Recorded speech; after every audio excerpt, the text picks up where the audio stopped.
বনৌষধিৰে লিভাৰৰ সুৰক্ষা। Health is wealth, অৰ্থাৎ স্বাস্থ্যই পৰম সম্পদ। এই স্বাস্থ্য ঠিকে থাকিবলৈ হ'লে আমাৰ শৰীৰৰ কেতবোৰ অংগ যেনে যকৃত বা লিভাৰ, বৃক্ক বা কিডনী আৰু কলিজা, হাৰ্ট সুস্থ, সবল আৰু কাৰ্যক্ষম হৈ থকাটো অতি প্ৰয়োজনীয়। ইয়াৰ ভিতৰত যকৃত বা লিভাৰ আমাৰ শৰীৰৰ আটাইতকৈ ডাঙৰ গ্ৰন্থি। ই বিভিন্ন কাৰ্য সম্পাদন কৰে, যেনে ই পিত্তৰস বা বাইল উৎপাদন কৰে, যিয়ে খাদ্যৰ চেনেহ অংশ বা চৰ্বি বা ফেট বিপাকত সহায় কৰে, ভিটামিন এ, ডি, ই, কে আদি সঞ্চিত কৰি ৰাখে, শৰীৰৰ পৰা বিভিন্ন অলাগতিয়াল বৰ্জ্য পদাৰ্থ উলিয়াই শৰীৰৰ শোধন কৰে, কাৰ্বহাইড্ৰেট, প্ৰটিন, স্নেহ পদাৰ্থৰ বিপাকত সহায় কৰে, শৰীৰৰ ৰোগ প্ৰতিৰোধ ক্ষমতা বঢ়োৱাত সহায় কৰে ইত্যাদি। বিভিন্ন কাৰণত কেতিয়াবা যকৃতৰ এই কাৰ্যসমূহত ব্যাঘাতৰ সৃষ্টি হয়। বিভিন্ন যকৃতজনিত ৰোগৰ যেনে ফেটি লিভাৰ, লিভাৰ চিৰচিছ, জণ্ডিছ আদি উদ্ভৱ হয়। ইয়াৰ বাবে দায়ী বিভিন্ন কাৰণসমূহৰ ভিতৰত বিৰুদ্ধ আহাৰ, অহিত আহাৰ আৰু অহিত বিহাৰ আদি অন্যতম কাৰণ। সময়ৰ লগে লগে আমাৰ খাদ্য অভ্যাসৰ পৰিৱৰ্তন হৈছে, জীৱনশৈলী পৰিৱৰ্তন হৈছে, যিয়ে যকৃতৰ দৰে আমাৰ শৰীৰৰ অংগসমূহৰ অস্বাভাৱিক কাৰ্যত ব্যাঘাতৰ সৃষ্টি কৰি আমাক ৰোগীয়া কৰি তুলিছে। অত্যাধিক ভজা, জ্বলা, মছলাযুক্ত খাদ্য খোৱা, অনিয়মিত খাদ্য অভ্যাস, অত্যাধিক সংপৃক্ত স্নেহৰ সেৱন, ফাষ্টফুডৰ সেৱন, অত্যাধিক মদ্যপান, যধে-মধে পাচকীয়া থকা বিভিন্ন ঔষধৰ সেৱন, শাৰীৰিক শ্ৰমৰ অভাৱ, মেদবহুলতা আদি বিভিন্ন কাৰণত আমাৰ যকৃতৰ ওপৰত অত্যাধিক বোজা পৰে আৰু তেতিয়াই বিভিন্ন ৰোগৰ সৃষ্টি হয়। কিন্তু অলপ গুৰুত্ব দি আমাৰ খাদ্য অভ্যাস আৰু জীৱনশৈলী পৰিৱৰ্তন কৰি আমি আমাৰ যকৃতৰ সুৰক্ষা কৰি ইয়াৰ কাৰ্যক্ষমতা অটুট ৰাখিব পাৰোঁ। প্ৰকৃতিয়ে আমাক মুক্ত হস্তে কিছুমান বনৌষধি প্ৰদান কৰিছে, যাৰ সেৱনৰ দ্বাৰা আমি আমাৰ যকৃতৰ সুৰক্ষা কৰি বিভিন্ন ৰোগ প্ৰতিৰোধ কৰিব পাৰোঁ। লগতে কিছুমান অপথ্যৰ সঠিক জীৱনশৈলীৰ ওপৰতো গুৰুত্ব দিব লাগিব। সদায় খাই থকা বন শাকৰ জোলখন বা মন পচন্দৰ চাটনিখনে আমাক ক'ব নোৱাৰাকৈ বহুতো ৰোগৰ পৰা বচাই স্বাস্থ্যৱান কৰি ৰাখে। যকৃতৰ কাৰ্যক্ষমতা বঢ়োৱা তেনে কিছুমান সহজলভ্য বনৌষধি হ'ল: ১ নম্বৰতে কালমেঘ। এইবিধ বনৌষধিৰ বিষয়ে সকলোৱে জানে। সংস্কৃতত ইয়াক ভূনিম্ব বুলি কোৱা হয়। অত্যাধিক তিতা সোৱাদযুক্ত হোৱাৰ বাবে ভূ অৰ্থাৎ ভূমিৰ নিম বুলিও ক'ব পাৰি। ঔষধি গুণসম্পন্ন কালমেঘ বিভিন্ন ৰোগত উপকাৰী, বিশেষকৈ যকৃত বা লিভাৰৰ সুৰক্ষা প্ৰদান কৰি বিভিন্ন লিভাৰজনিত ৰোগ প্ৰতিৰোধ আৰু নিৰাময় কৰে। সপ্তাহত ১ শিলা বা ২ শিলা পাত সেৱন কৰিলে সুফল পোৱা যায়। যকৃত ৰোগৰ বিভিন্ন আয়ুৰ্বেদিক ঔষধৰ ই এক অন্যতম উপকৰণ। প্ৰত্যেকেই নিজৰ ঘৰতে এইবিধ বনৌষধি ৰুই লোৱা উচিত। ২ নম্বৰতে ভুই আমলখি। ইয়াক অসমীয়াত বন আমলখি বুলিও কোৱা হয়। বাৰীৰ চুকে কোণে দেখা পোৱা এবিধ সুলভ বনৌষধি। দেখাত একেবাৰে এজোপা সৰু আমলখি গছৰ দৰে, পাতৰ তলত সৰু সৰু আমলখিৰ দৰে গুটি লাগি থাকে। এইবিধ বনৌষধি বিভিন্ন ৰোগত উপকাৰী, যদিও মুখ্যতঃ বিভিন্ন যকৃত ৰোগত উৎকৃষ্ট। জণ্ডিছ ৰোগত ইয়াৰ ৰস মিচিৰি দি খালে সুফল পোৱা যায়।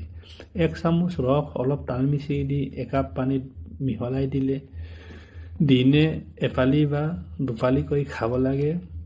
কাঠ বনাই খালেও সুফল পোৱা যায়। ৩ বেল। সকলোৰে প্ৰিয় বেলৰ চৰ্বত পেটৰ বিভিন্ন ৰোগত উপকাৰী। ই যকৃতৰ কাৰ্যক্ষমতা বৃদ্ধি কৰি সুস্থ ৰাখে। সেয়েহে মাজে মাজে বেল বা বেলৰ চৰ্বত খোৱাটো স্বাস্থ্যৰ পক্ষে উপকাৰী।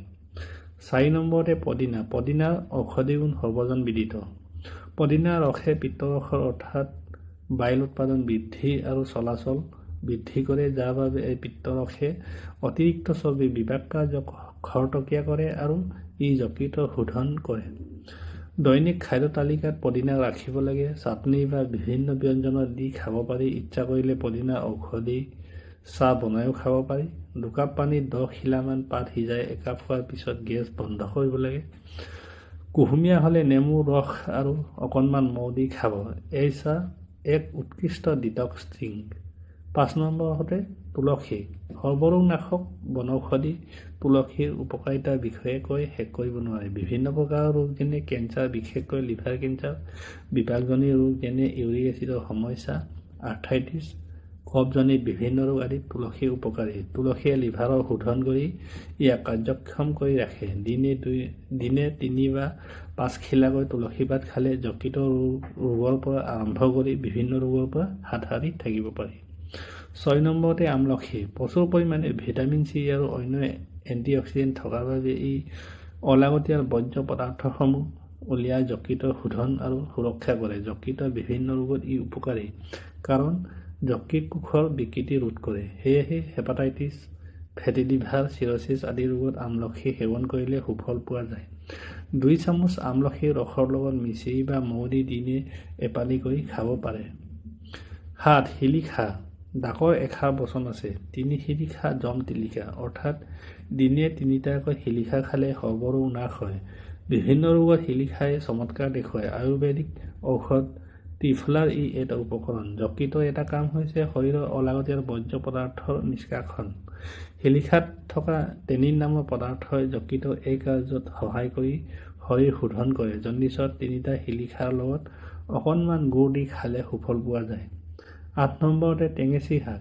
বিভিন্ন প্ৰকাৰৰ পেটৰ ৰোগত টেঙেচি শাক উপকাৰী। ই লিভাৰৰ কাৰ্যক্ষমতা বঢ়ায় আৰু পাচন কাৰ্যত সহায় কৰে।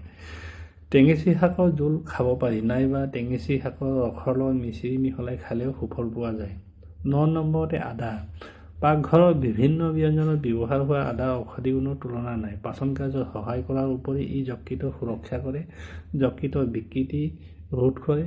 ফেটি লিভাৰত আদা ব্যৱহাৰে সুফল দিয়ে কাৰণ আদাই চৰ্বিৰ বিপাকত সহায় কৰে। সেয়েহে বিভিন্ন ডিটক্স ড্ৰিংকত ইয়াৰ ব্যৱহাৰ হয়। দৈনিক খাদ্য তালিকাত কম পৰিমাণে হ'লেও আদাত থকা উচিত। 10 নম্বৰতে নহৰু। নহৰু যকৃতৰ বাবে উপকাৰী। নহৰুত থকা এলিচিন আৰু চিলেনিয়ামে অলাগতিয়াল বৰ্জ্য পদাৰ্থ নিষ্কাশন কৰি যকৃত শোধন কৰে।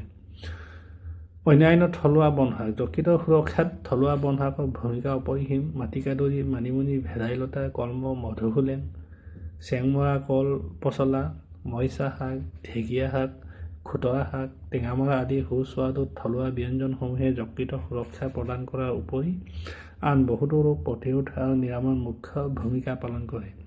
এলাৰ্জি যেন লগা এই থলুৱা ব্যঞ্জনসমূহ আমি সকলোৱে আদৰি লোৱা উচিত। যকৃতৰ বাবে উত্তম পথ্য।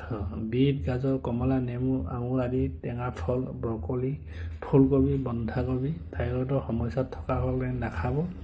পালেং, মৰিচা আদি বিভিন্ন ৰঙীন শাক-পাচলি, অমিতা, ডালিম, মধুৰিআম আদি ফলমূল খাব লাগে। যকৃতৰ সুৰক্ষাৰ বাবে সহজ কৃত্ৰিম।